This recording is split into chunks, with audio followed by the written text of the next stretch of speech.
I'm outside of a job interview that I just completely bombed. It was for a career coaching position for 16 to 20-year-olds that have dropped out of middle school and high school. So the individual would be providing them guidance on their future careers. So it's a dual program where they're earning their high school degrees. At the same time, they're doing on-the-job training, they're shadowing people, they're going to career fairs, but there's a classroom component as well for 4 months. They're in class, I think it's twice a week, right? And again, you're just teaching them about things like their resume, their cover letter, LinkedIn profile, interviewing, networking, salary negotiation, things of that nature, right? So the thing is, it's like they're really not looking for someone like me. So, like, right off the bat, I was told that they're looking for somebody that has a commanding presence, really looking for somebody that's shy, and that it's not really curriculum based. So, I am very, very detailed. So, like, for my career coaching business that I owned for the past, like, 4 years, I've personally developed over 320 sites. And I have hundreds more sites than that because that's not counting the hundreds of sites that I developed when I was a career advisor for Yale University. I have 100 plus sites that I developed for webinars that I gave online workshops at Tufts University. You can see all of that in my resume. And then I did like a proposal for them on my own, right? The interview I just got out of. So it wasn't like an assignment or a project that was given to me by the employer I just interviewed. They're a nonprofit, right? That work with at-risk youth. But I just researched their website on my own in preparation for this interview today. And I saw certain pain points that I felt hadn't been addressed. So I spent 7 hours on Saturday coming up with an extremely detailed proposal for a career path for the youths that are in this program. Sent it to the hiring manager, who's the recruiter, but then also the person that got promoted out of this current career advisor role. So he's now at a higher level in the company, and that's why the position is open. Okay. Honestly, in that proposal, there was over 150 bullet points. So, like, it's not like I was concealing the fact that, like, I am not this person that, like, right, I haven't worked with teens. You can see that in my resume, my LinkedIn. I was a corporate recruiter for a couple of years. I've done recruiting for early stage tech startups. I've done freelance recruiting. And then, like I said, I've owned my career coaching business for the past 4.5 years. All of that is on my resume. So the closest experience that I have to this position is I have done nonprofit work before in terms of providing career coaching to homeless women and low-income women, as well as to veterans that had PTSD that were transitioning to the civilian workforce.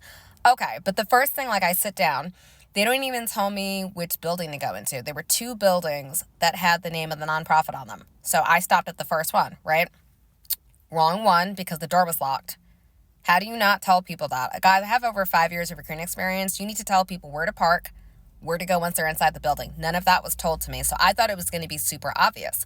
So I saw the name of the nonprofit, so I stopped, and my GPS told me to pull over, but the door was locked. So I had to flag down a bunch of teenagers that looked like they were program participants. Like, I ran after them, and I was like, I'm really sorry to bother you, but I have an interview that I'm about to be late for. I've never been late for an interview. I was so upset, and he was like 16. He was like, yeah, no, you're good. Come down. He's like, it's just right up the street. So it's like, great. So now my car is like not where it's supposed to be. The teenager, he was like 16. He was like, don't worry about it. He's like, just go in, right? If you have an interview at 12, because it was 12:02. So 2 minutes. What's the big deal? Everything is like, I'm very serious about like stuff like that. So I was very upset. I was out of breath.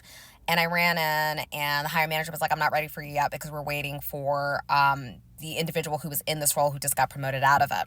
So I sat down. I was super upset. So then she called me in because the other individual was ready for the interview. And I was like hyperventilating almost. And the first thing that the guy who was in this position that I'm interviewing for 3 years before he was promoted out of it, he goes, what would you do if a bunch of our students, so most of them are 16 to 20, They're inner city youth that have dropped out of middle school and or high school. If they were talking all over you, if they were talking amongst themselves, laughing, and if they wouldn't listen to you. And I was like, I don't know, right? Because I'm not a teacher and I'm not a counselor. And you see on my resume, you see on my LinkedIn. So I'm not going to give you this. I told him this. I'm not going to give you this fake answer that's perfectly prepared. It's like I would try to lead with empathy and reach them through the lens of I'm here to help you. So if you'd rather be on TikTok or if you'd rather be talking about your weekends, I wouldn't, because we only have 4 months together. He didn't say anything, but he didn't seem impressed. And he was like, you have to have a commanding presence, period. And you have to connect with them as people. And they're not going to give a damn how much you know if they don't think you care. I didn't say anything to that because it's like, I don't hear a question, right? I don't. So I didn't say anything. And then he asked me, like, what would my response be? Because he was like, we got your proposal. So I didn't say anything. It's like, yeah, I know. I sent it to your emails. So I know you got it, right? So I didn't say anything to him.